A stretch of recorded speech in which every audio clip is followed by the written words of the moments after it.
Good day, everybody. I hope everybody's well. We're back with the next installment, which is Chapter 6. Again, a reading from Exclusion to Equality, Realizing the Rights of Persons with Disabilities, which is the Handbook for Parliamentarians on the Convention of Rights with Persons with Disabilities and its Optional Protocol, published by the United Nations.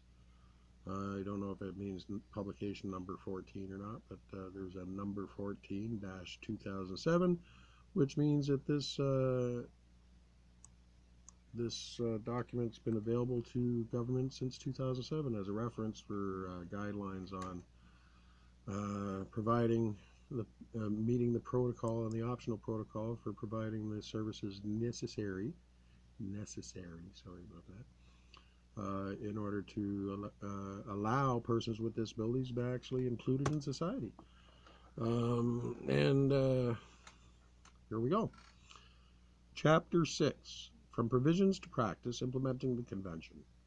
Legislation alone will not ensure that persons with disabilities can enjoy their human rights. States will need to formulate effective policies and programs that will transform the provisions of the Convention into practices that will have a real impact on the lives of persons with disabilities. For persons with disabilities, as for all persons, the denial of one right can lead to the denial of other rights and opportunities throughout their lives. To illustrate this point, 5 provisions of the Convention are highlighted below. The relationship between habilitation and rehabilitation, Article 26, accessibility, Article 9, education, Article 24, work, Article 27, and legal capacity, Article 12, is clearly demonstrated. This is not to suggest, however, that these 5 areas should be prioritized over the other provisions of the Convention. On the contrary, since rights are interrelated, states should strive to implement separate provisions of the Convention concurrently. Habilitation and rehabilitation. How does a child born blind learn to live as an active member of society? How does a young man who sustains severe spinal injuries in an accident and loses the ability to walk adapt to his new circumstances? How does a mother who lost her legs to a landmine continue to work and manage her family? Habilitation and rehabilitation, Article 26, are the crucial first steps to ensuring that persons with disabilities are able to lead independent lives, Article 19, are mobile in society, Article 20, and are able to reach their full potential. Through these processes, persons with disabilities acquire and develop skills that will enable them to work and earn an income, make sound decisions, contribute to society, and exercise all the other rights detailed in the Convention. Habilitation involves learning skills that will enable a person to function in society. These kinds of programs usually target children born with disabilities. Rehabilitation means restoring capacity and ability. This generally applies to an adult who has to readapt to society after acquiring a disability. Habilitation and rehabilitation are usually time-limited processes that are tailored to the individual. They involve setting goals to be achieved with the coordinated support of professionals and possibly the participation of family members and close friends. Habilitation and rehabilitation may include medical, psychological, social, and vocational support. Without benefit of these interventions, persons with disabilities will probably not be able to realize the rights to accessibility, education, and work. Community-based rehabilitation, there's a box at the bottom of page 78 of the document. So it's entitled Community-Based Rehabilitation. Community-based rehabilitation, or CBR, is an approach practiced in more than 90 countries around the world. It is part of the general community development strategy intended to reduce poverty, equalize opportunities, and involve individuals with disabilities in society. Since communities differ in socioeconomic conditions, terrain, cultures, and political systems, there cannot be one model of CBR that is applicable throughout the world. CBR is thus a flexible, dynamic, and adaptable strategy that includes access to health care, education and vocational training, income-generating projects, and community participation and inclusion. CBR works with and around communities. It is implemented through the combined efforts of persons with disabilities, their families, organizations, and communities, and the relevant government and non-governmental organizations, NGOs, working in the development sector. Since it is Since it is a community action that ensures that persons with disabilities have the same rights and opportunities as other community members, CBR is increasingly considered as an essential component of community development. WHO, ILO, UNESCO, international NGOs with extensive experience in disability and development, and organizations of persons with disabilities are developing guidelines on how CBR can help persons with disabilities realize their rights and promote respect for their inherent dignity. Accessibility.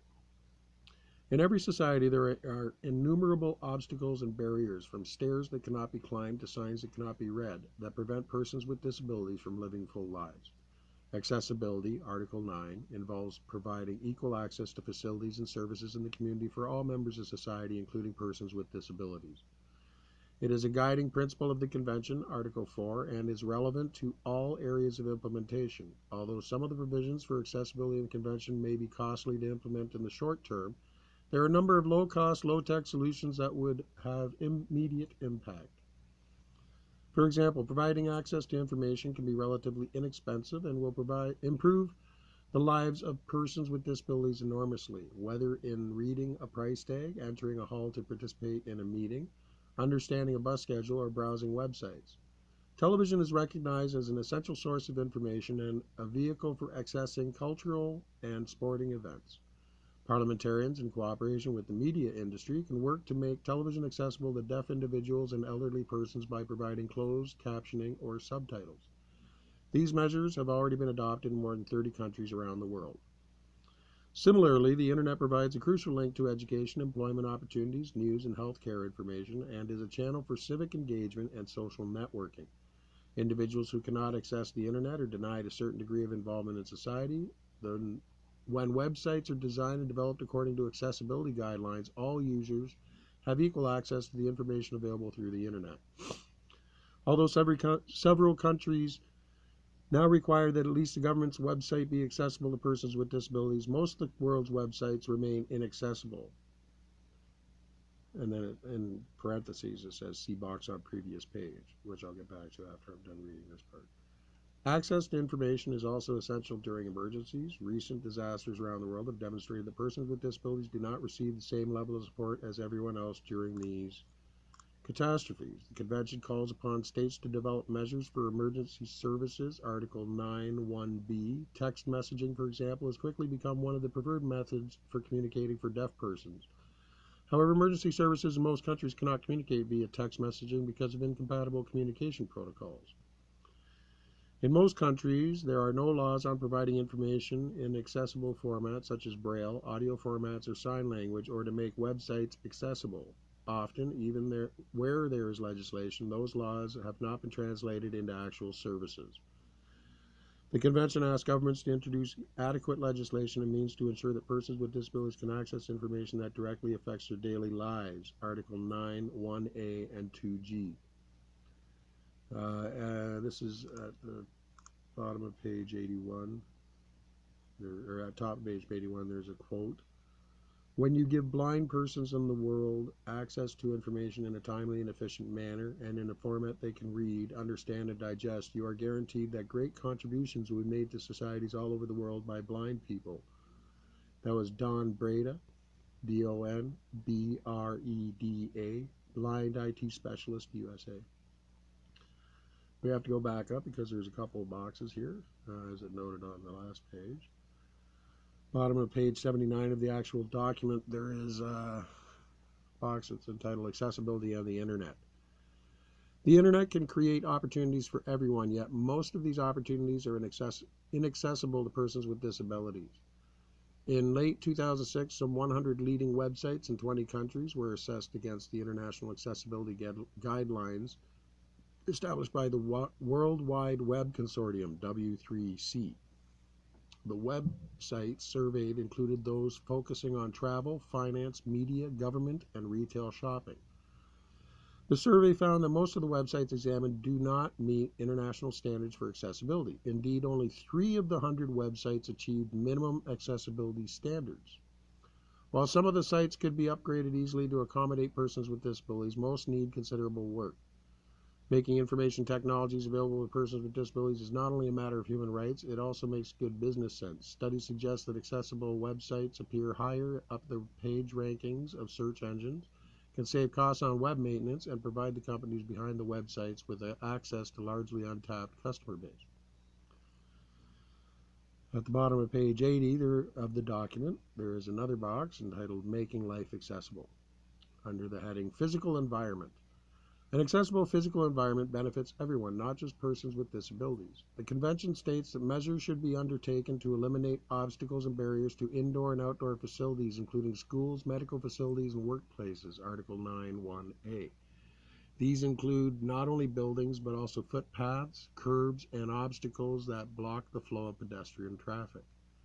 Over time, all new construction should be based on designs that incorporate accommodations for persons with disabilities. The World Bank concluded that the cost of including these features at the time of construction can be minimal. It has also been shown that making buildings accessible adds less than 1% to construction costs. Public facilities and services. The Convention asks governments to set an example in ensuring full participation in society for persons with disabilities by developing guidelines to make public facilities and services accessible, Article 9(2)(a). Accessibility may require providing ramps into government buildings, signage in Braille, accessible toilets and sign language interpreters, or closed captioning on public television. These guidelines should be developed in consultation with persons with disabilities and/or their representative organizations. Transportation, including air travel, buses, trains, and taxis, is vital for independent living. In many instances, persons with disabilities, particularly those who are visually impaired or who cannot move around easily, are denied access to the essential services and are thus prevented from attending school, having a job, or receiving medical treatment. Then at the bottom of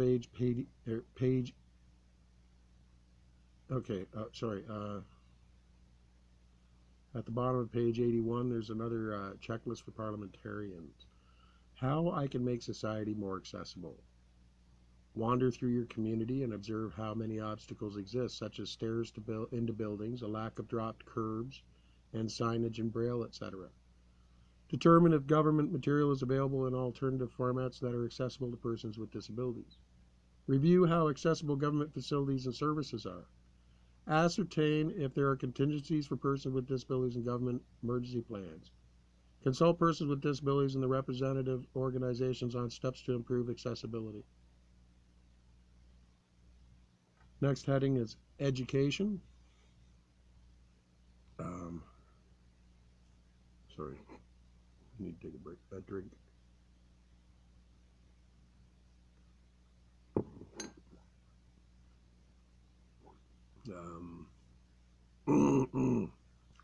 Okay, sorry. Education. There are many potential barriers to education for persons with disabilities, especially in developing countries. These include poverty, overcrowded schools, lack of trained teachers, lack of reasonable accommodation and support for students with disabilities, inaccessible facilities, inaccessible curricula, poor or inaccessible transport, social stigma, and lack of familiarity with the school environment. Current estimates suggest that the school enrollment rates of children with disabilities in developing countries are low as 1 to 3%. Therefore, approximately 98% of children with disabilities do not go to school and are illiterate.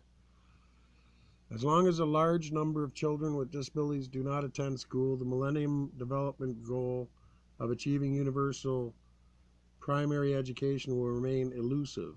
However, research shows that children, including those with significant disabilities who are included in regular education, are more likely to finish school, go on to post-secondary education and training, get jobs, earn good incomes, and become active members of their communities.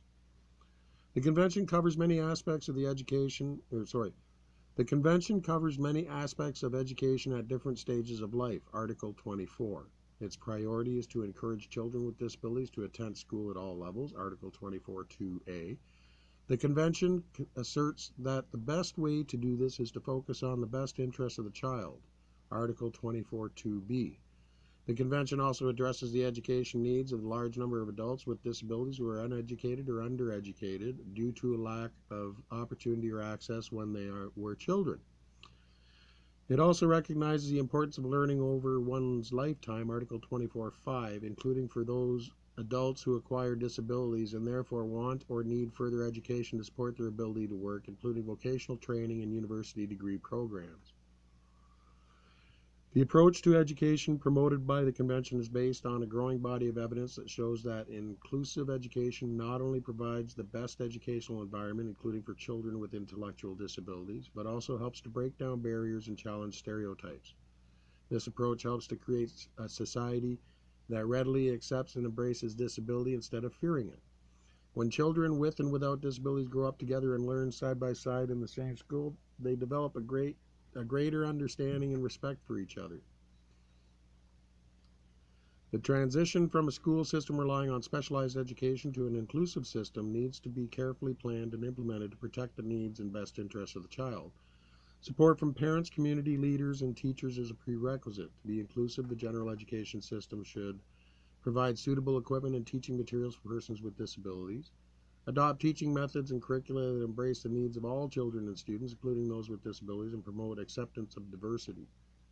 Train all teachers to teach in an inclusive classroom and encourage them to support each other. Provide a range of support that meets the diverse needs of all students, including students without disabilities, to the greatest extent possible, and facilitate the learning of Braille and sign language so that children who are blind, deaf, or deafblind can have access to education and can communicate. And there's a quote on page 82 of the document, of the actual document. I got higher exam results than all the students in the same year group as me who were in the special school, and not because I'm cleverer, but just because of the opportunities I've had and the opportunities I've been given. Lucia Bellini, Lucia Bellini, blind student, UK. At the bottom, page 83, there is a box which is entitled Beyond the Education System. Access to education is not only about the education system. Even if a school allows a child with disabilities to enroll, a lack of accessible transport may make getting to school difficult or impossible. Sometimes the school itself is inaccessible. Changing the physical infrastructure may seem daunting, but it need not be. Over time, as buildings need to be refurbished, they could be retrofitted to include accessibility design features. In the future, it should be mandatory for all new buildings, including educational facilities, to be accessible. This includes not only features that enable wheelchair users to enter the building, but also such things as Braille signage and appropriate lighting for those with low vision.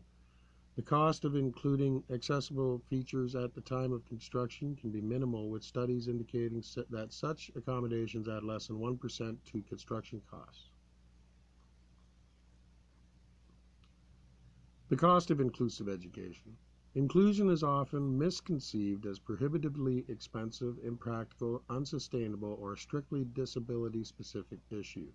However, not all positive measures are costly. Several countries have already developed cost-effective programs to promote inclusiveness with limited resources. States should use available resources, focus on achieving clear goals, and ensure sustainability of education funding in the short, medium, and long term. Cutting funding to an inclusive education system has dramatic adverse effects not only for individuals but also for the policy of inclusion in general. Inclusive educational settings are generally less expensive than segregated systems. This finding is consistent with the notion that a single integrated educational system tends to be cheaper than two separate ones. A single system lowers management and administration costs. Transportation, too, is less expensive since segregated settings usually involve individuals from a larger geographical area. Experience has shown that as many as 80 to 90% of children with specific education needs, including children with intellectual disabilities, can easily be integrated into regular schools and classrooms as long as there is basic support for their inclusion. At the page of bottom of page 84 of the actual document, 96 of the Adobe PDF document, there is another checklist for parliamentarians. How I can help make education more inclusive. Disseminate inclusive education methodologies as an integral part of teacher training syllabuses. Encourage persons with disabilities to train as teachers. Use pyramid training techniques where teachers once trained in inclusive educational methodologies teach other teachers. Promote peer tutoring programs whereby higher level students assist junior students. Promote partnerships between schools and parents. Link existing community-based rehabilitation networks to inclusive education initiatives. Ensure reasonable accommodation is provided in child assessment. Turn existing special schools into resource centers. Set up a reporting mechanism to monitor school registration and completion by children with disabilities. Work and employment. Employment, Article 27, provides many opportunities for social participation, from economic independence to family formation to a sense of contributing to the national economy. But in every society, persons with disabilities have not been fully integrated into the labor market. Most are either underemployed or unemployed or have been dissuaded from actively seeking work. Among those who are working, many are underemployed, paid below minimum wage, and work below their capacities. This lack of economic participation has a significant impact on the lives of persons with disabilities, as they are then unable to earn an adequate standard of living, Article 28, and to live independently in the community, Article 19. In all regions of the world, there is a sizable gap between the working conditions and employment trends of persons with disabilities and those without a disability. All too often, persons with disabilities are dependent upon begging, charity, and welfare rather than upon meaningful employment for their livelihoods. Employers often resist hiring persons with disabilities or simply discard their job applications, believing they will be unable to accomplish their tasks and/or that it would be too expensive to hire them. This attitude is rooted in fear and stereotyping and focuses more on disability than on the abilities of the individual. Empirical evidence, however, indicates that persons with disabilities have a high performance ratings and job retention rates and better attendance records than their non-disabled colleagues. In addition, the cost of accommodating workers with disabilities is often minimal, with the most requiring no special accommodation at all. Studies have shown that other benefits accrue to those who employ persons with disabilities, including improved workforce morale and increased customer goodwill. In developing countries, most workers with disabilities are employed in the informal sector, where labor protection is limited and work is unstable. It is estimated that between half and three-quarters of all non-agricultural workers in developing countries are employed in the informal sector. In Africa, the percentage of informal workers ranges from 48% in North Africa to 78% in sub-Saharan Africa. Self-employment outside of agriculture accounts for 60 to 70% of informal work. Women with disabilities are even less likely than men with disabilities to be employed, and they earn less when they are employed. Many countries do not have legislation to promote and protect the rights of workers with disabilities. This makes it possible to discriminate against persons with disabilities in the workplace, hindering their access to the labor market. Their absence in the economy is also rooted in the lack of education and training opportunities available to persons with disabilities in their younger years. Implementation of the Convention's provisions on work and employment will directly affect the approximately 470 million men and women of working age who have disabilities. The Convention enumerates states' obligations to ensure legal right of persons with disabilities to earn a living through work that they voluntarily choose or accept, and to prohibit discrimination based on disability in all forms of employment, Article 27(1). While promoting the opening of labor markets for persons with disabilities, the Convention also recognizes the importance of self-employment, which is particularly relevant in developing countries, Article 27(1)(f). The Convention also provides for reasonable accommodation, Article 27(l)(i), and promotes policies and programs, including affirmative action that encourage employers to recruit persons with disabilities, Article 27(l)(h). Although employers are often thought of as private sector entities, in many countries, particularly developing countries, the government is the employer of choice and the largest employer. Since the convention requires governments to make appropriate reasonable accommodations to hire more job seekers with disabilities at all levels, the government can serve as a model for private sector employers. Many countries have some type of employment quota for persons with disabilities, at least for positions in the public sector. These quotas range between 2 and 7%, but compliance rates are generally low, between 50 and 70%. Quotas normally apply to medium to large firms, and non-compliant enterprises are usually fined. While such fines have not improved compliance rates, they do provide additional funds that are often spent on employment-related programs for persons with disabilities. States parties could benefit from the creation of bridge programs for people making the transition from social welfare schemes to the open labor market. The Convention's provisions on work and employment cover persons with disabilities in all stages of employment, including those seeking employment, those advancing in employment, and those who acquire a disability during employment and wish to retain their jobs. The right to exercise labor and trade union rights is also promoted in the Convention, Article 27(1)(c). States are also legally obligated to ensure that persons with disabilities are not held in slavery or servitude and are protected on an equal basis with others from forced or compulsory labor, Article 27(2). In practical terms, states must ensure that persons with disabilities apply for jobs alongside persons without disabilities, that they are protected from discrimination, that they have the same rights as others in the workplace, and equal opportunities for career advancement.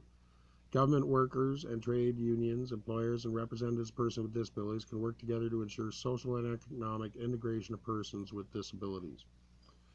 Recommended actions will vary according to the level of economic development within the country. The Convention also recognizes that for many persons with disabilities in developing countries, self-employment or microbusiness may be the first and perhaps only option. States parties to the Convention are legally obligated to promote such opportunities. While governments will need to promote employment of persons with disabilities in the formal sector, they will also be required to include persons with disabilities in microcredit and microfinance development schemes. These schemes have been very successful in many regions of the world, but have often forgotten to include or deliberately excluded persons with disabilities as potential beneficiaries. It's the end of that section. I'm going to go back and read some of these other captions boxes that we have to pass by. Okay, so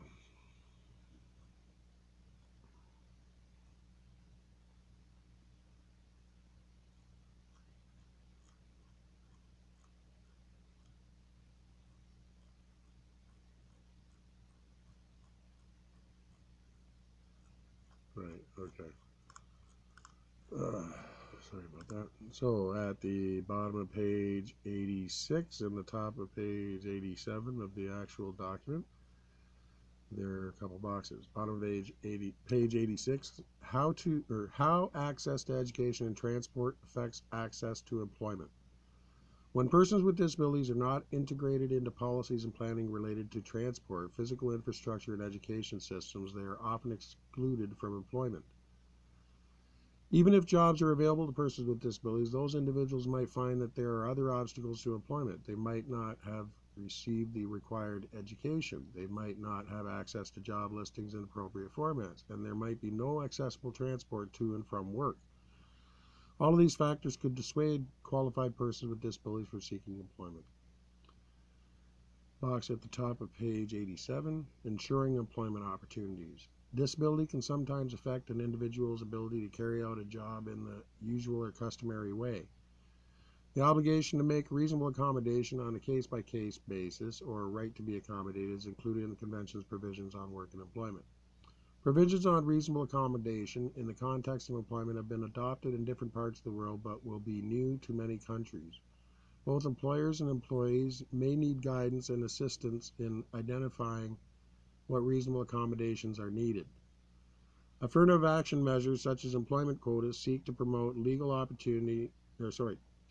Affirmative action measures such as employment quotas seek to promote equal opportunity and are aimed at overcoming structural disadvantages that target certain groups. Unlike reasonable accommodations, such measures are not intended to meet the needs of individuals. Affirmative action measures are temporary and are intended to last only until the structural disadvantages have been overcome, either through compensation or by creating a more equitable system. At the top, page 88, of the actual document, page 100 of the PDF document. Big business backs inclusion. Business and Disability is a European network that grew out of the group of corporate partners formed during the European Year of People with Disabilities 2003. The network promotes disability inclusion initiatives and encourages the exchange of ideas among businesses and political actors and individuals with disabilities. Business and Disability is committed to the inclusion of persons with disabilities in all aspects of European society, particularly as workers, consumers, and policymakers. The members of Business and Disability are leaders in their industries. They focus on issues related to physical accessibility, e-accessibility of products and services, and employment. The founding members of Business and Disability are ADECO, ADECCO, Hewlett-Packard, IBM, Manpower, Microsoft, and Schindler. Then at the bottom of page 88, there's a checklist for parliamentarians, how I can improve the employment prospects for persons with disabilities. Determine if the social benefit system inadvertently contains disincentives to work. In some instances, the welfare system may discourage persons with disabilities from seeking employment. Promote vocational rehabilitation and other inclusive policies. Facilitate collaboration among the government, employers, and employees to make the business case for inclusive disability policies and to encourage their adoption in both the private and public sectors. The Employers Forum on Disability in the United Kingdom is a good example of this type of work. Support organizations of persons with disabilities in their efforts to advocate an inclusive and equal work environment.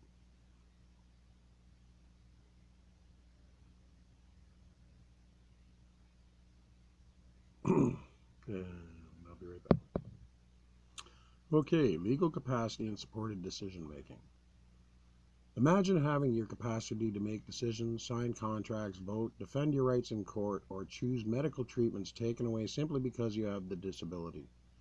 For many persons with disabilities, this is a fact of life, and the consequences can be grave. When individuals lack the legal capacity to act, they are not only robbed of the right to equal recognition before the law, they are also robbed of their ability to defend and enjoy other human rights. Guardians and tutors acting on behalf of persons with disabilities sometimes fail to act in the interest of the individual they are representing.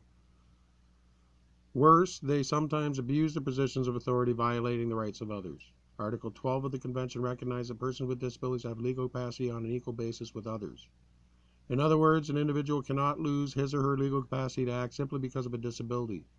However, legal capacity can still be lost in situations that apply to everyone, such as if someone is convicted of a crime. The Convention recognizes that some persons with disabilities require assistance to exercise this capacity, so states must do what they can to support those individuals and introduce safeguards against abuse of that support. Support could take the form of one trusted person or a network of people. It might be necessary occasionally or all the time. With supported decision-making, the presumption is always in favor of the person with disability who will be affected by the decision. The individual is the decision-maker. The support person explains the issues when necessary and interprets the signs and preferences of the individual.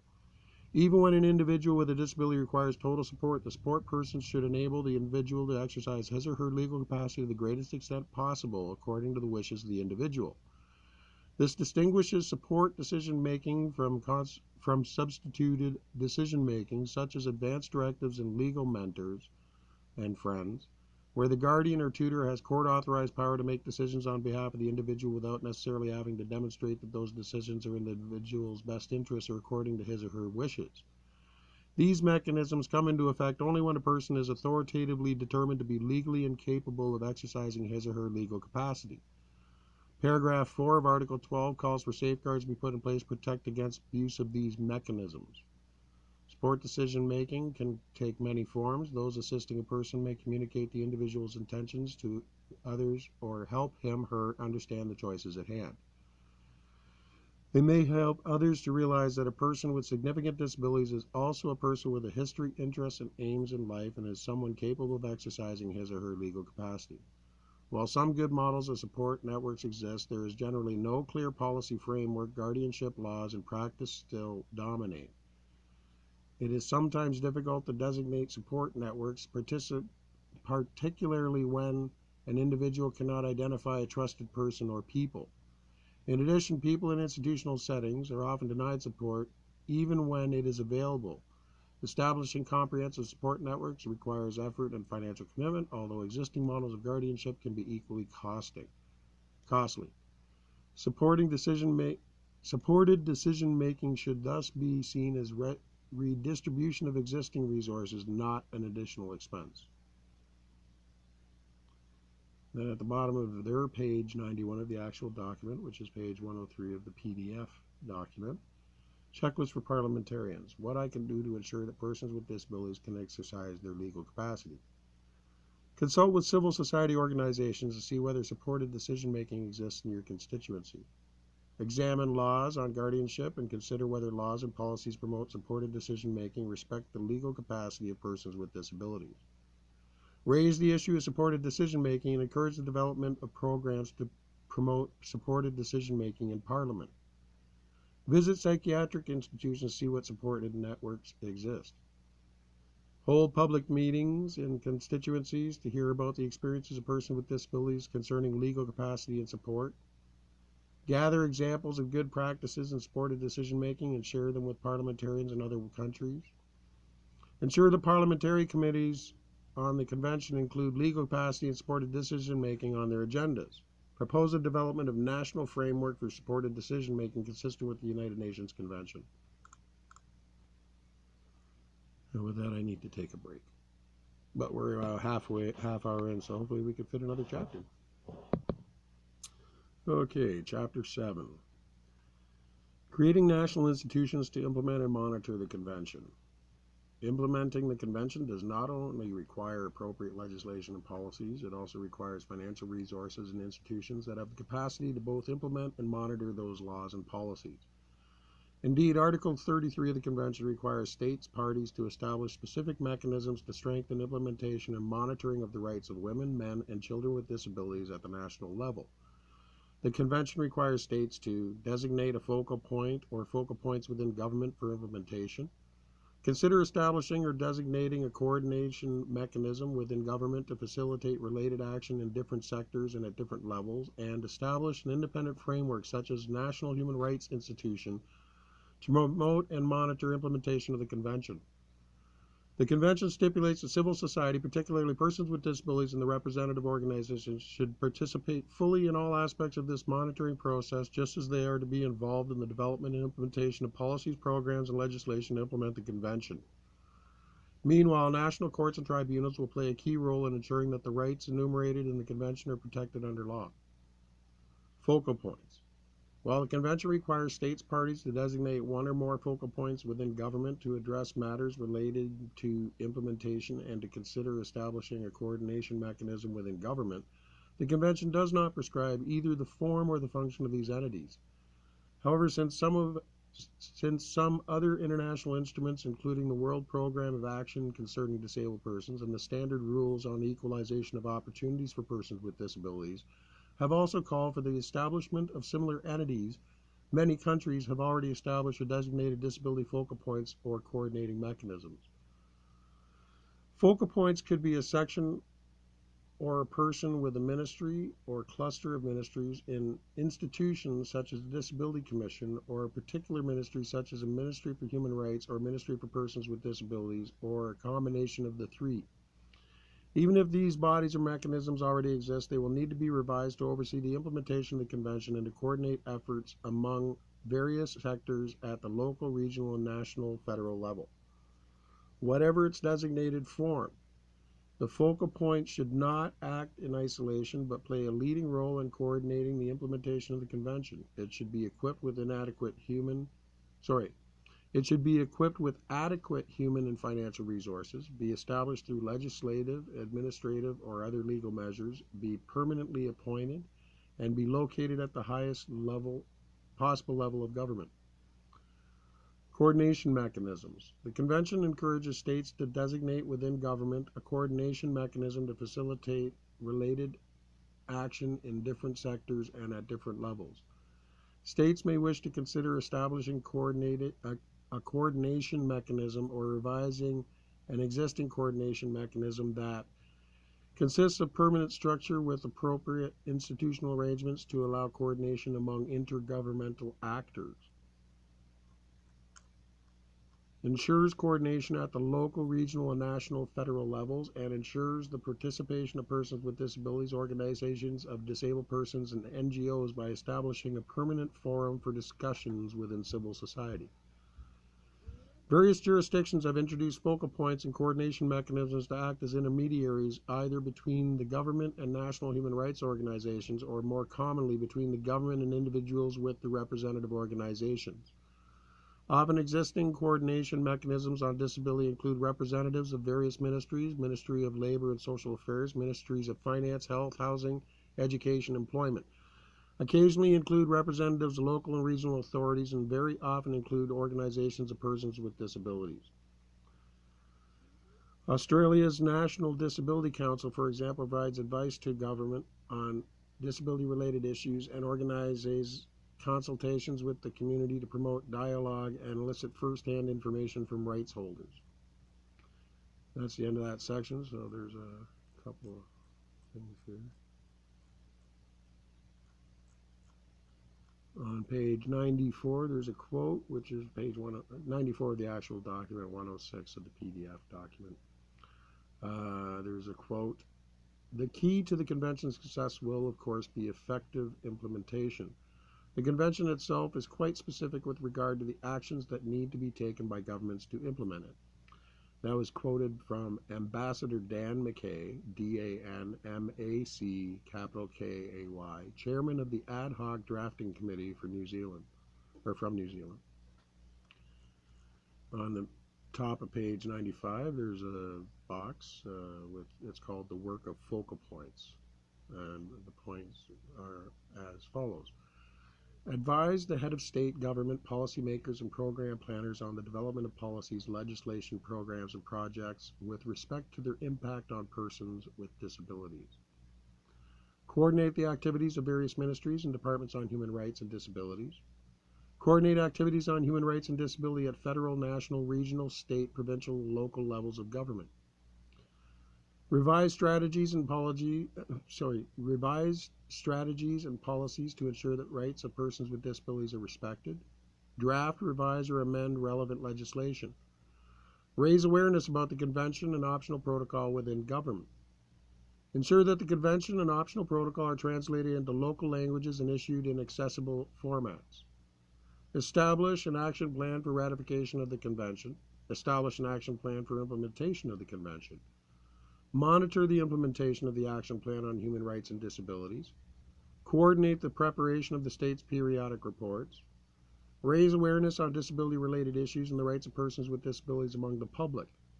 Build capacity within the government on disability-related issues. Ensure and coordinate the collection of data and statistics for effective policy programming and evaluation of implementation. Ensure that persons with disabilities participate in the development of policies and laws that affect them. Encourage persons with disabilities to participate in organizations and civil society, and encourage the creation of organizations of persons with disabilities. That's the end of that box.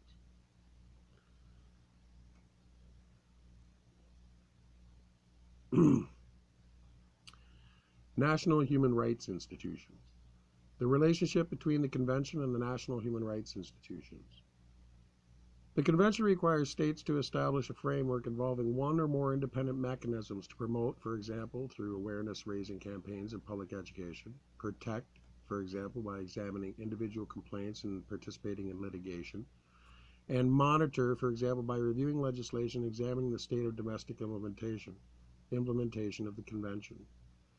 The Convention refers to a framework rather than a national human rights institution. However, in establishing such a framework, the state is to take into account the principles relating to the status and functioning of national institutions for the protection and promotion of human rights, as agreed by the United Nations General Assembly in 1993. These principles have become known as the Paris Principles. See next page. Given this link, a national human rights institution is the most likely form that an independent framework would take in compliance with the national monitoring provisions under the Convention. Types of national human rights institutions. The term National Human Rights Institution has acquired a specific meaning. While the number and range of institutions concerned with human rights is large and includes religious institutions, trade unions, and the mass media, NGOs, government departments, the courts, and the legislature, the term National Human Rights Institution refers to a body whose specific functions are to promote and protect human rights. While no two institutions are exactly the same, all share some common attributes. They are often administrative in nature.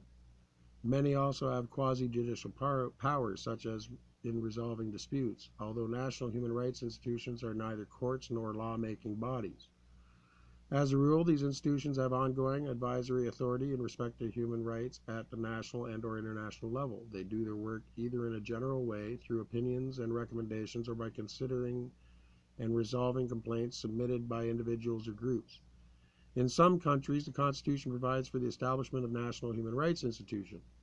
More often, such institutions are created by legislation or decree, while many national institutions are attached to the executive branch of government in some way. The actual level of independence that they enjoy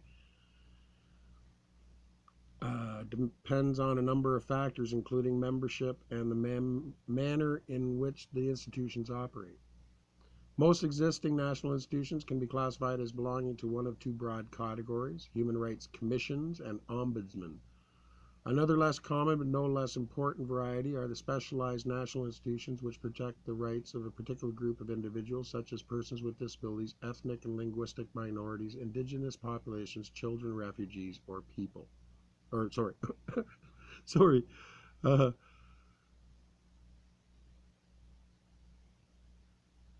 Another less common but no less important variety are the specialized national institutions which protect the rights of a particular group of individuals, such as persons with disabilities, ethnic and linguistic minorities, indigenous populations, children, refugees, or women. Yes, women are people. Sorry, okay, so we're going to go back and we're going to see, there's a couple, there's boxes here I have to go back. So that part's taken care of. Okay, so on page 94, there's a quote. Oh, I already did that. Wait a minute. I already did that too. Oops, okay. I guess that's it. So there's only a quote here on page 97. Achieving rights for people with disabilities is an ongoing challenge. This convention will serve as a roadmap and a reference point in the pursuit of opportunity and the creation of a society where access, fairness, and equality are available to all people with disabilities in Australia. End quote. Graham Edwards, GRAHAMEDWARDS, MP in Australia. Australia. I think that's how you say it. Hey, shout out to the people in Australia. These are beautiful people, hardworking.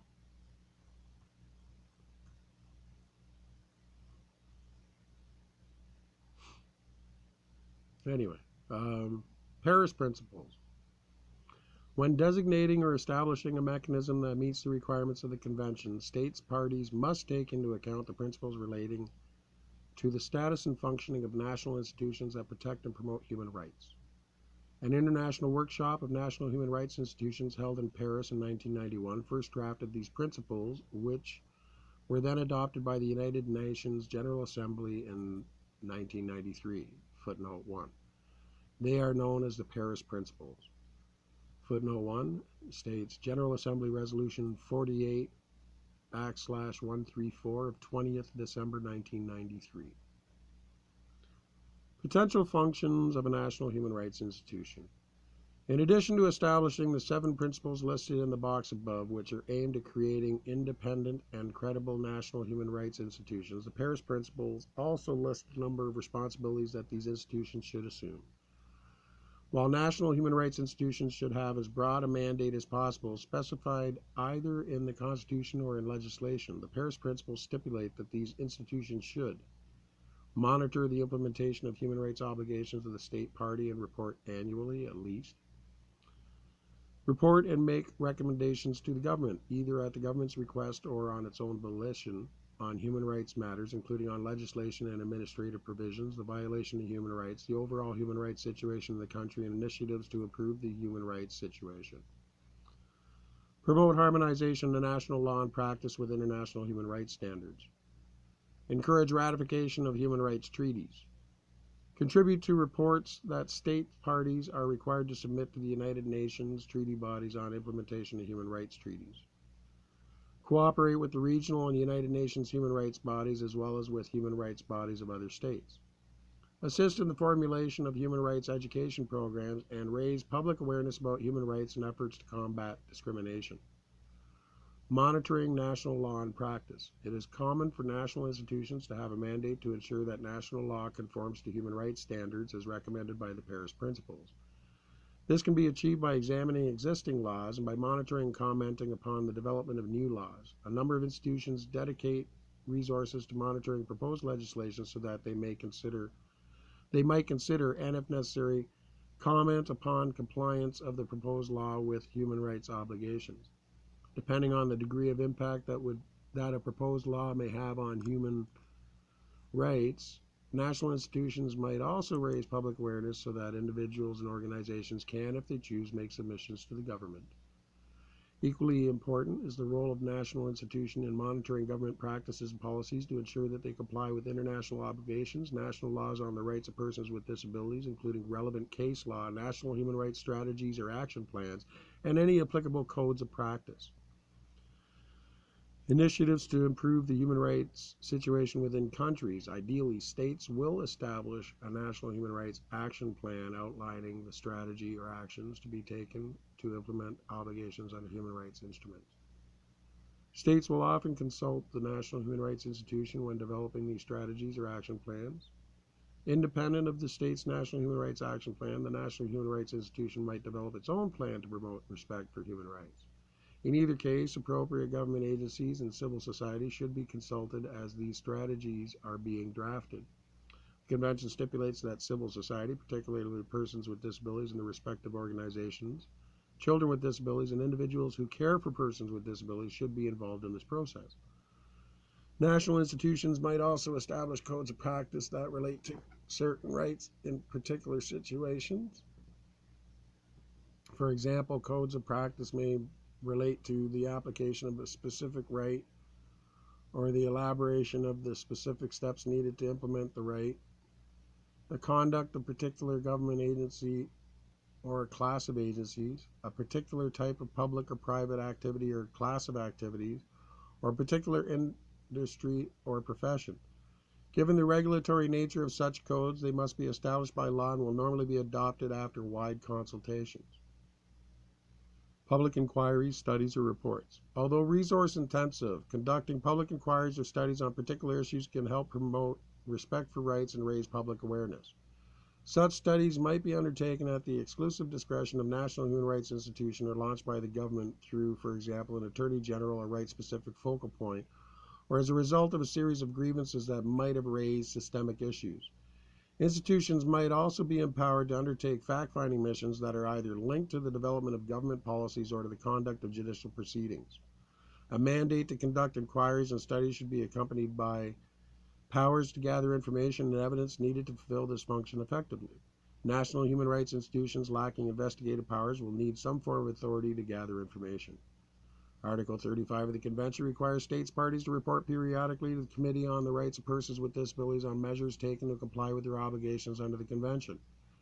The combined effect of Article 4.3, consultation with and involvement of persons with disabilities, and 35.4 of the Convention means that states should consider preparing these reports in close consultation with persons with disabilities, including children with disabilities, and their representative organizations.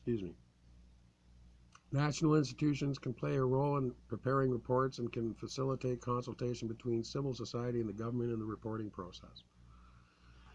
National institutions can also provide shadow reports, that is, alternative reports to those of the government, particularly if the institution believes its submissions are not being taken into account adequately or appropriately in the government's report. Increasingly, treaty monitoring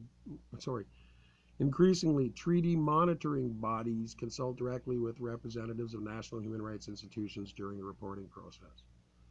Resolving disputes.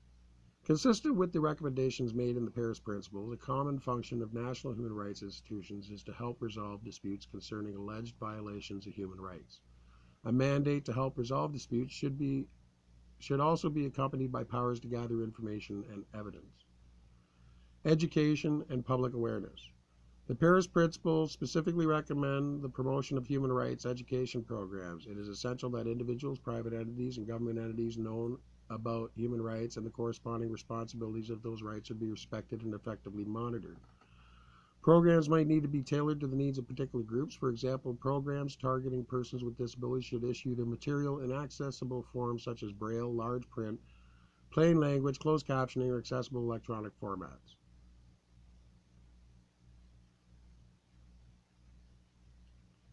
National human rights institutions and complaints mechanisms. The Paris Principles call for national institutions to have adequate powers of investigation and the ability to hear complaints. Existing national institutions that assume the monitoring functions under the Convention might have to adjust their mediation and conciliation procedures in order to ensure that persons with disabilities and their representative organizations have access to the process. There are various methods by which such institutions can fulfill these roles, including mediation and conciliation. At the most basic level, many national human rights institutions help enforce the realization of rights by providing mediation and conciliation services. An aggrieved person can directly contact a conciliation or mediation officer of a national human rights institution to discuss his or her concerns. Such officers are asked to register the complaint or are empowered to provide general advice on options available to the aggrieved person and, depending on the wishes of that person, to initiate communications with the other party involved in the dispute. This may include informal telephone or face-to-face discussions, although many national institutions do not accept anonymous or unsigned complaints. More often, the national institution will have to rely on more formal requests such as written communications. Depending on the nature of the dispute and the outcome of the initial discussion, a meeting of the parties involved might be organized during which the mediator or conciliator will attempt to resolve the matter. National human rights institutions often keep records of mediation and conciliation processes as a way of tracking patterns throughout which disputes are resolved. Records might also be included in the annual report, be used to launch a special report, be included in a shadow report to treat bodies, and/or be used to train conciliation and mediation staff and establish consistent practices and results. These records should be kept secure, and any references to past actions should not identify the parties involved. Mediation and conciliation may be linked to other grievance resolution mechanisms so that a failure to resolve a grievance at this level will lead to action by the national institution at a higher level. Human rights tribunals. Failing successful mediation or conciliation, or failing adherence by one or both of the parties to the terms of the settlement of a dispute, some national human rights institutions have mechanisms through which they or the parties to a dispute may initiate proceedings before a tribunal, including a national human rights tribunal. The ability to initiate such proceedings and the tribunal itself must be established by statutory authority. A national human rights tribunal can act as a bridge between formal legal proceedings and the more informal process of investigation and conciliation. Intervention in legal proceedings. Another possible role of national human rights institutions is to intervene in proceedings that are held within the normal judicial system. In Australia, for example, the Human Rights and Equal Opportunities Commission has the power to intervene as amicus curiae, friend of the court, in court proceedings that raise disability discrimination issues. This allows the Commission to present its views on the interpretation of the law and how it should be applied in the given circumstances. Establishing an appropriate institution. The Convention recognizes that a framework may already exist within the jurisdiction of states parties that, subject to modification, may be capable of meeting the requirements of the Convention. However, some institution mechanisms may not be equipped to monitor implementation of the Convention, and it is likely that they will have to be modified. National human rights institutions that already exist should be given the human and financial resources needed so that they can effectively monitor the Convention. Whatever form it takes, an institution or a combination of institutions must be able to perform the task identified in the Convention to promote, protect, and monitor implementation of the Convention. The institution should also respect the principle that respect the principle that civil society, particularly persons with disabilities and the representative organizations, participate fully in the monitoring process. Boy, my camera jitter is going to be having a fine time of it today. No, that's not the camera jittering, that's me. Sorry about that, Mr. Bobblehead today. I'm almost done, I think. Yeah. When deciding whether to establish a new institution or rely on an existing institution, consider the following. Does the existing institution comply with the Paris Principles? Does the institution have a mandate that covers the Convention on the Rights of Persons with Disabilities? Does the institution have expertise on the Convention and or on human rights and disability generally? Does the institution have commissioners and staff with disabilities? Does the existing institution have sufficient human resources and time to promote, protect, and monitor the Convention along with its other duties? Is the existing institution sufficiently accessible to persons with disabilities, and does it have a policy on accessibility of premises, documentation, technology, etc.? Parliamentary oversight. In addition to the specific monitoring instruments set up by the Convention, Parliament, through its oversight function, plays a key role in ensuring respect for the human rights of persons with disabilities. Some of the most prominent oversight tools are described below. Footnote 2. Parliamentary committees. Systemic oversight of the executive is usually carried out by parliamentary committees. They track the work of individual government departments and ministries and conduct investigations into particularly important aspects of their policy and administration. Effective oversight requires that committees are able to set their own agendas and have the power to oblige ministers and civil servants to appear and answer questions. Commissions of inquiry. Whether an issue of major public concern arises, it might be the best to appoint a commission of inquiry to address it. This is particularly useful when the issue is not within the purview of a single parliamentary committee or is not the responsibility of a single government department. Direct questioning of ministers. In countries where ministers are also members of the legislature, an important oversight mechanism is the regular questioning of ministers, both orally and in writing by Parliament. Such direct questioning helps maintain government accountability. Footnote 2. A more comprehensive discussion on parliamentary oversight can be found in Parliament and Democracy in the 21st Century, A Guide to Good Practice, Geneva Interparliamentary Union, 2006. pp. 127 to 146.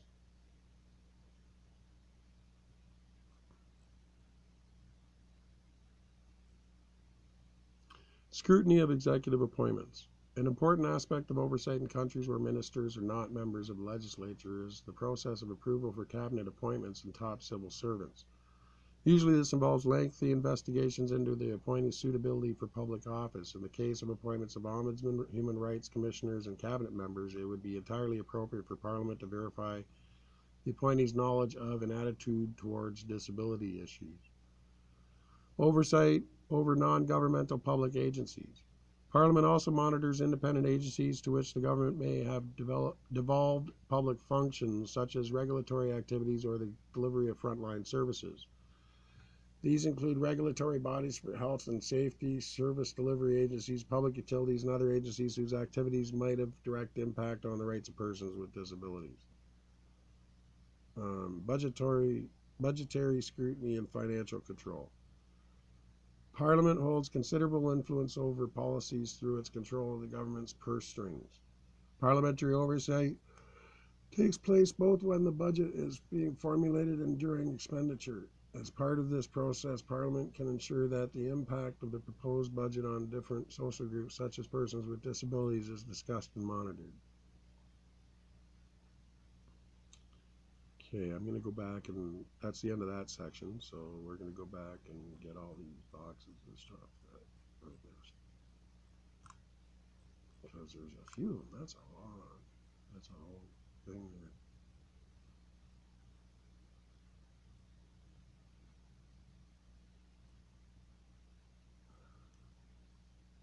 That was a lot. Okay, so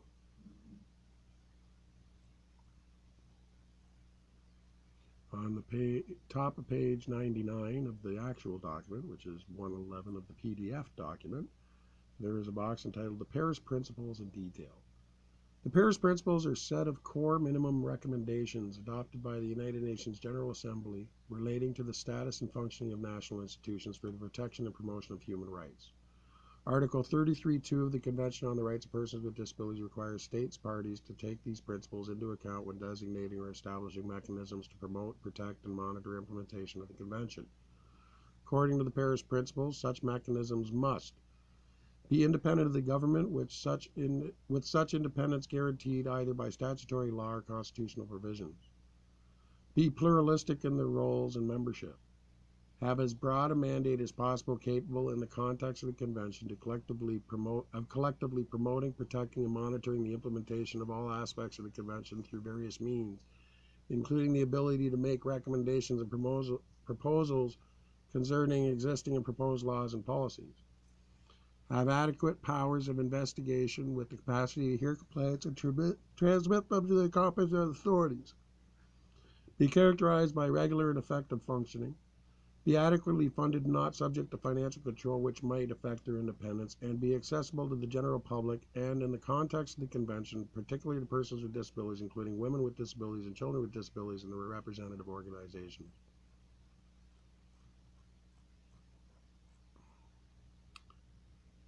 On the top of page 102 of the document, which is 114 in PDF, protecting rights in India.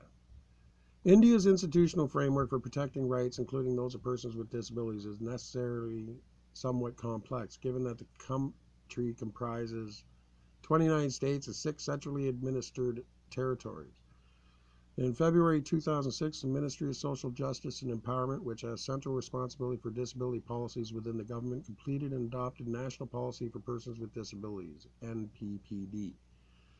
The NPPD established an inter-ministerial body to coordinate matters relating to its implementation, made up of a central coordination committee at the national level and state coordination committees at state levels.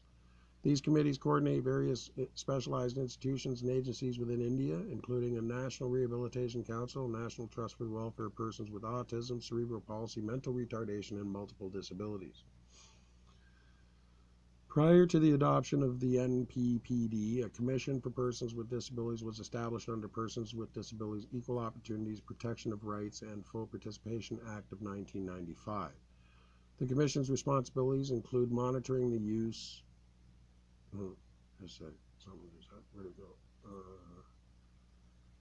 The Commission's responsibilities include monitoring the use of government funds, coordinating the work of state commissioners, and safeguarding the rights and services made available to persons with disabilities. The Commission is semi-judicial, enabling the Chief Commissioner to investigate allegations of the deprivation of rights and non-implementation of laws, calling for hearings, receive evidence on oath, and issue summonses, although the Commissioner cannot make binding decisions. The Commission therefore has a dual role of overseeing funds and monitoring laws. India also has a National Human Rights Commission that can look into individual petitions, initiate proceedings in the Supreme Court of India subject to limitations, intervene in proceedings involving allegations of human rights violations, pending approval of the court, review human rights related law, including the Constitution, and conduct and promote research. The Commission was active in making recommendations to relevant ministries during the development of the National Policy for Persons with Disabilities and advising the government during negotiations on the Convention on the Rights of Persons with Disabilities. Gee, I like that. Here's that privilege again. They can look into, India has a National Human Rights Commission that can look into individual petitions, initiate proceedings in the Supreme Court of India, subject to limitations. Intervene in proceedings involving allegations of human rights violations pending approval of the court. Right, okay, yeah, privilege. It's their privilege. Anyway, at the top of, that was the end of that box. Top of page 104, there's another box called the Human Rights Review Tribunal in New Zealand. New Zealand's Human Rights Act of 1993 creates an Office of Human Rights Proceedings, which is part of the National Human Rights Commission. A Director of Human Rights Proceedings heads the office. The Director has the authority to bring civil proceedings before an independent human rights review tribunal. New Zealand's Human Rights Review Tribunal is a statutory body made up of a panel of persons appointed by the Minister of Justice, 3 of whom will hear any matter before the tribunal. The panel consists of up to 20 persons appointed on the basis of their knowledge or experience in a range of human rights, legal, social, cultural, administrative, and economic issues. As a quasi-judicial body, the tribunal has reasonably wide discretion in the way in which proceedings are conducted. The tribunal has the authority to resolve disputes and award remedies. It may also refer matters to the Human Rights Commission's conciliatory process and refer to the High Court an issue that involves granting a remedy.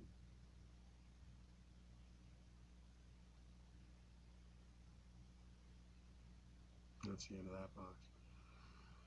Top of page 106 of the document, 118 of the PDF file. National human rights institutions are already focusing on the convention.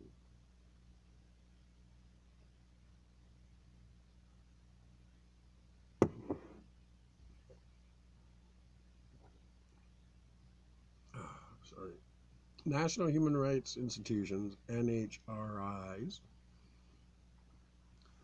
participated in the negotiations concerning Convention Optional Protocol and have continued to be involved with the Convention since it was adopted.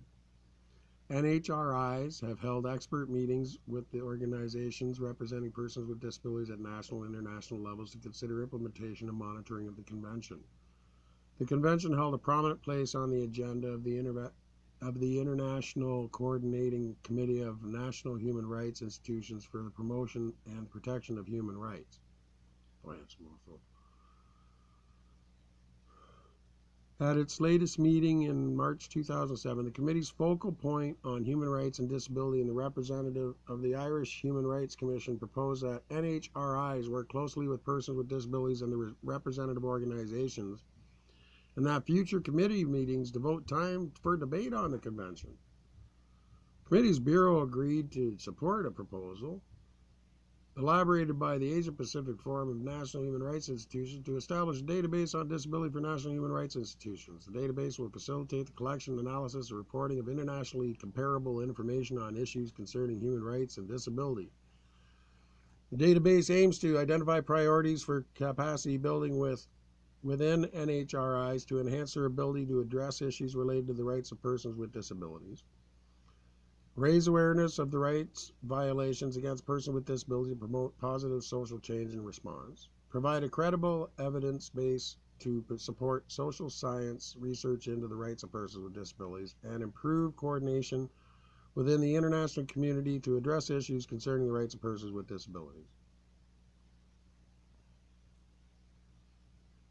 And that's the end of that part for the boxes and everything. Need to take a short break and then we're going to finish up. Okay, so just wrapping up chapter 7 here. The courts and the role of the judiciary. Depending on the constitutional structure of each state party, ratification of the Convention on the Rights of Persons with Disabilities will either automatically result in the content of the Convention becoming part of domestic law and applicable by domestic courts, known as the monist, M-O-N-I-S-T, approach to the reception of international law common to civil law traditions, or will require the incorporation of the rights enumerated in the Convention through domestic legislation known as a dualist approach typical in common law tradition. Footnote 3. Even in the latter case, however, signing or ratification of the Convention alone creates a strong interpretive preference in favor of the Convention. This means that the judiciary will apply domestic law and interpret legislation in a manner that is consistent as possible with the Convention, applying a commonly held constitutional assumption that the domestic law of a state does not intend to be inconsistent with the state's international obligations. In addition, as evident through a case law developed before the adoption of the Convention, states recognize their obligation to apply the principles of equality and non-discrimination in protecting and promoting the rights of persons with disabilities. Footnote 3 states, for more details, see Chapter 4. Most of the case law considered in the box below is that of higher appeals courts, although some decisions by national human rights complaints or conciliation bodies are also included. To date, the judiciary has played an important role in developing the principle of non-discrimination as applicable to persons with disabilities. There are both advantages and disadvantages to the judiciary playing such a central role in the protection of rights. Judicial protection of rights. Most national legal systems use a formal and hierarchical judicial process to determine rights and duties and to establish legal principles. Through the combination of tribunals and civil codes or the application of the doctrine of precedent, this helps to ensure that the development of law and legal principles is consistent over time. It also has the advantage of bringing test cases before higher courts, which are composed of senior judicial officers who are capable of giving careful consideration to issues that may be complex or that might have significant policy implications. Cases at this level also normally attract high-quality legal submissions and representation of parties. A decision on a test case can have repercussions not only for the parties to the dispute, but also for other people who might be in the same or similar situation. For example, the decision of a court in the test case might lead not only to compensation for the person bringing the dispute, but also to systemic policy changes and therefore to an improvement in the realization of rights for a large group of individuals. The role of judiciary in the protection of rights is therefore extremely important. Judges are frequently considering cases concerning any of the full range of civil, cultural, economic, political, and social rights. Various intergovernmental and non-governmental institutions have called for the development of case databases on the justiciability of rights. Footnote 4. Is that a word? Justiciability. Wow. Such mechanisms can be useful for training and increasing awareness among judges and lawyers, as shown in the box on the next page, even prior to the adoption of the Convention, either as a result of specialized national legislation or through the application of principles of equality and non-discrimination.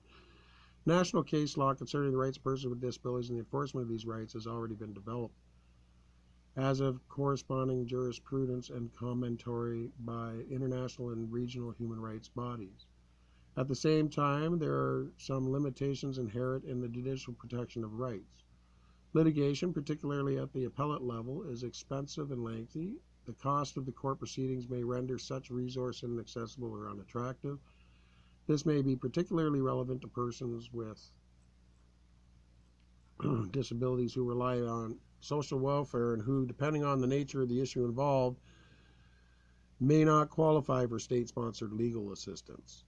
The time involved in legal proceedings may also either discourage the pursuit of valid claims or exacerbate the situation while proceedings are pending. For persons with disabilities, this may result in continued exclusion from participation in mainstream society. The nature of formal judicial processes may also be inappropriate for resolving disputes concerning the rights enumerated in the Convention. Again, depending on the nature of the dispute or issue involved, mediation or conciliation may be a more effective means of ensuring compliance with the Convention.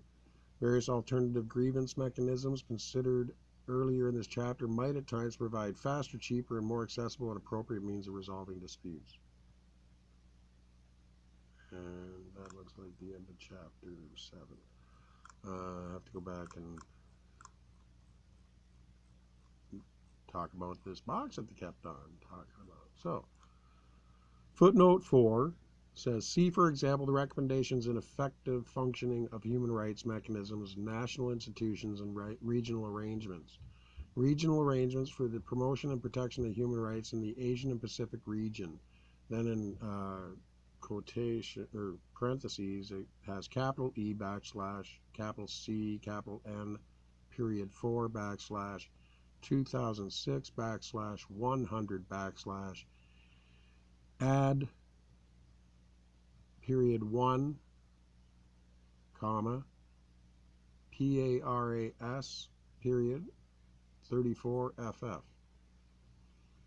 So that'd be, and then end parentheses, end of footnote 4. Then the box that they were talking about, some case law on the rights of persons with disabilities. Persons with disabilities have brought cases before the courts in many countries and also before regional human rights courts, such as the European Court on Human Rights.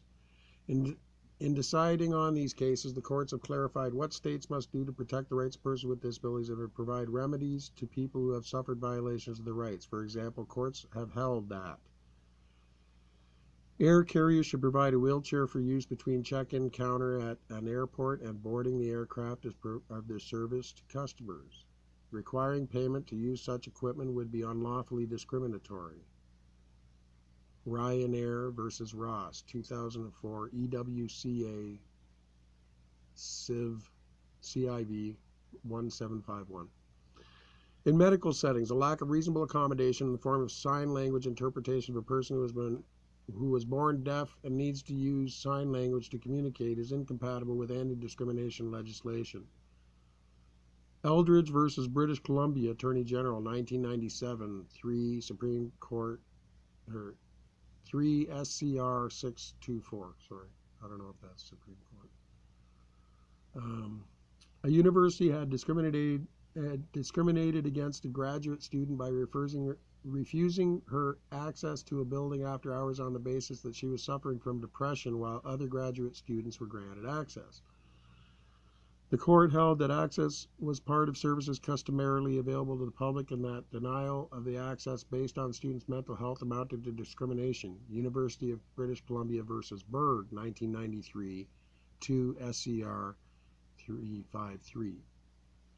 The PGA golf tournament, conducted on public grounds and open to qualifying participants from the public, should modify its rules to accommodate a qualified entrant who could not walk great distances and provide a golf cart transport, rather than requiring that person to walk the course as other contestants did. PGA Tour versus Martin, 2001, 204 F3D 994. The failure by prison authorities to provide special facilities or treatment in light of a prisoner's health problems was found to cause suffering beyond that which was inevitable during a prison sentence. Musiel versus France, 2002, EHRR. The delay of 40 months in providing disability benefit was held by the Constitutional Court of South Africa to amount to not just a breach of social welfare law, but because of the impact on the capacity of the person to sustain herself, also a breach of her dignity. Department of Welfare versus Nantambiso, March 2006. I hope I said that properly. Nantambiso. NONTMBISO. March 2006, case number 580/04 at 32. Isolation and segregation of individuals with disabilities are a serious and pervasive form of discrimination.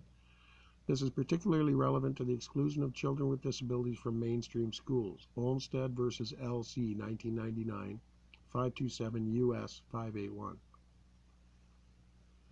The enjoyment of a proper standard of living means that persons with disabilities may not only require access to facilities and services, but might also need to be exempted from rules that might otherwise prejudice their ability to enjoy life. In this case, the refusal by an apartment complex to grant permission for a tenant to keep a guide dog was deemed unlawful discrimination on the grounds of disability.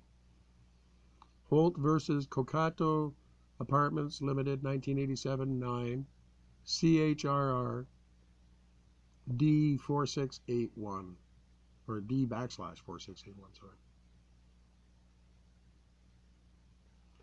Finally, a case before the European Court of Human Rights illustrates that a failure to accommodate can amount to a violation of other human rights. The case involved the detention in prison of a person confined to a wheelchair. She had extensive need for assistance such that at night she was unable to move enough to maintain normal body temperature if the room in which she stayed was not specifically heated or she was not wrapped in a special blanket. The court recognized that the applicant was different from other people and that treating her like others was discriminatory and violated the prohibition against degrading treatment and the right to bodily integrity. Price versus United Kingdom, 2002, 34 EHRR 1285.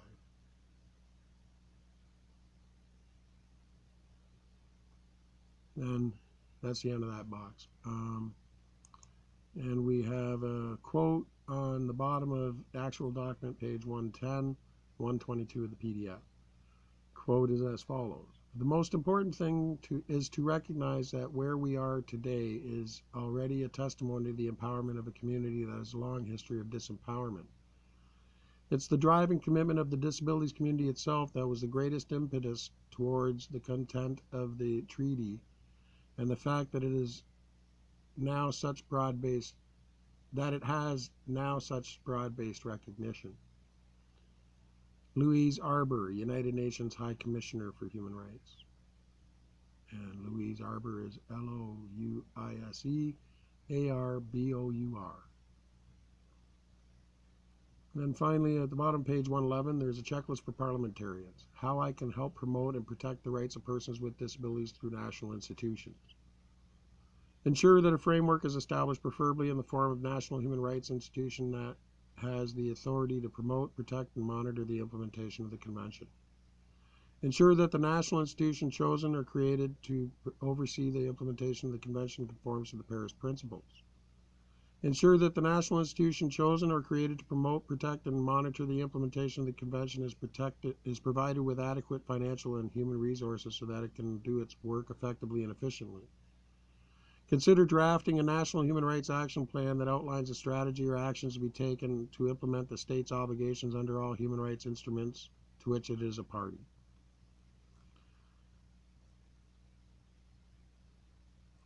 Ooh.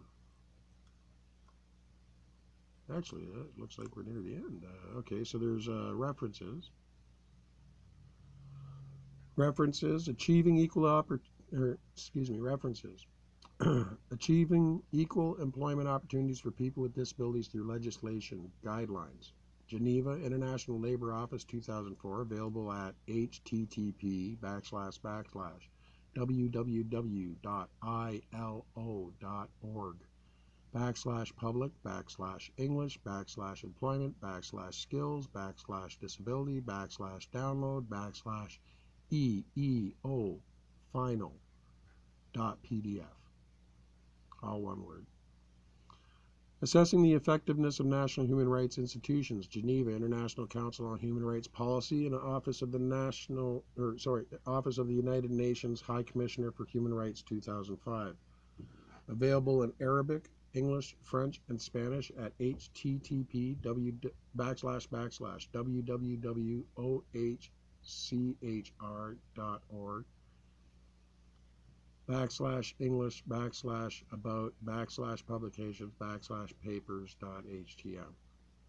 Education for All, EFA, Global Monitoring Report 2007, Paris, United Nations Educational, Scientific, and Cultural Organization 2007, available at http://UNESCO.org/education/EN/EV/PHP-HIPHEN-URL, or this is capitalized, URL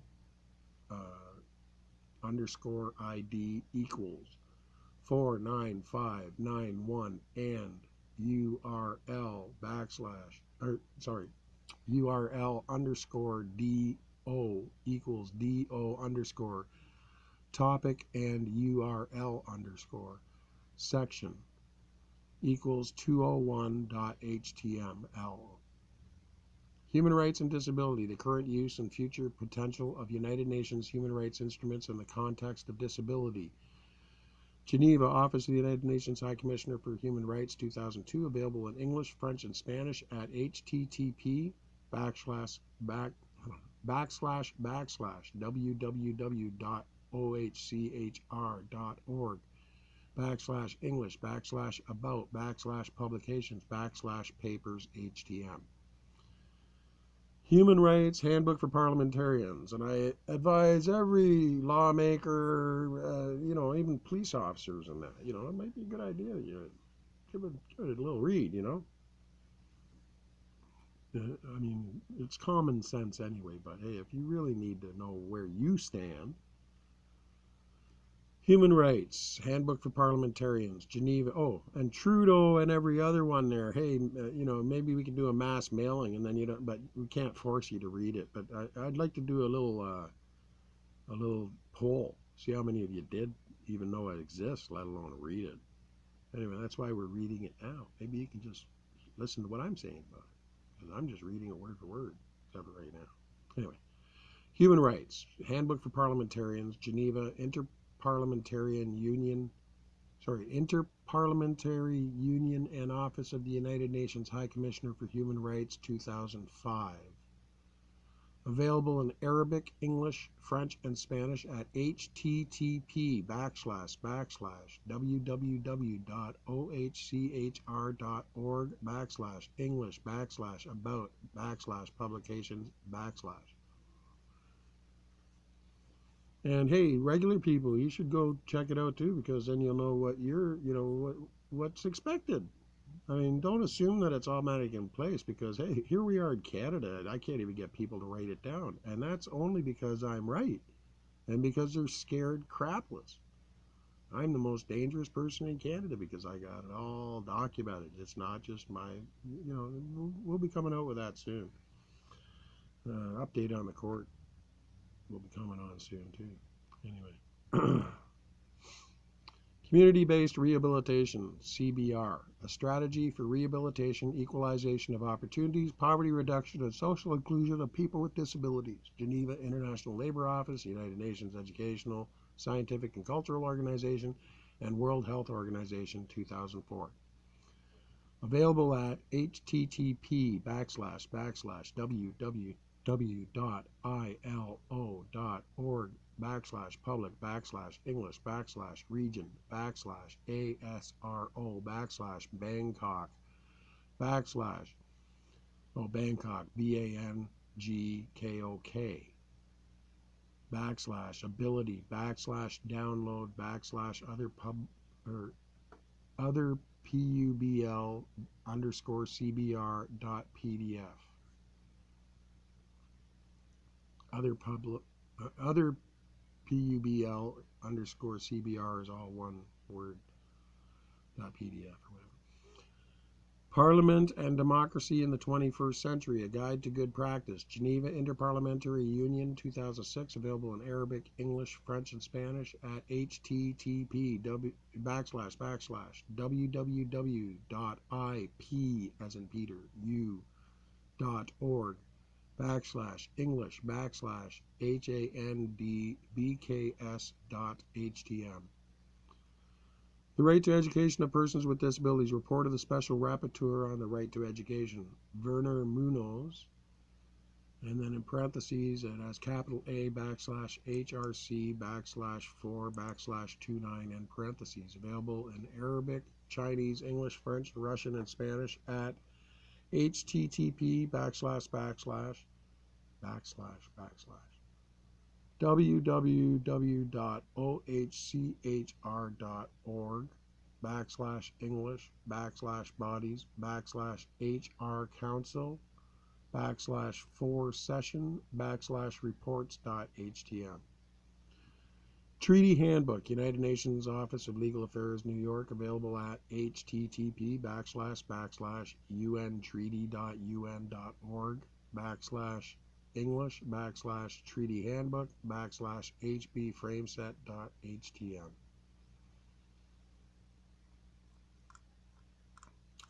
And I will come back another time and finish up with the appendixes. Anyway, I hope this finds everybody well. Hope it wasn't too out of sorts today, and hope I didn't make you dizzy with all the bobblehead stuff. Anyway, hopefully this finds everybody well. Keep everybody safe, and pass the word on. Go download a copy of the UN Human Rights Handbook for Parliamentarians. Give yourself a real education. It's not that long. I just practically read it. Or you can just come on my website and listen to me read it. Might be a good idea to get a copy. Maybe you can follow along. Anyway, again, Human Rights Handbook for Parliamentarians can be found at http:// yeah, I can't even talk properly. Sorry. http://www.ohchr.org/English/about/publications. And look for it. It's Human Rights Handbook for Parliamentarians. Okay, so until the next time. stay safe, and keep hoping. But hope, you need to spur action. We'll have to see what happens, eh? One step at a time.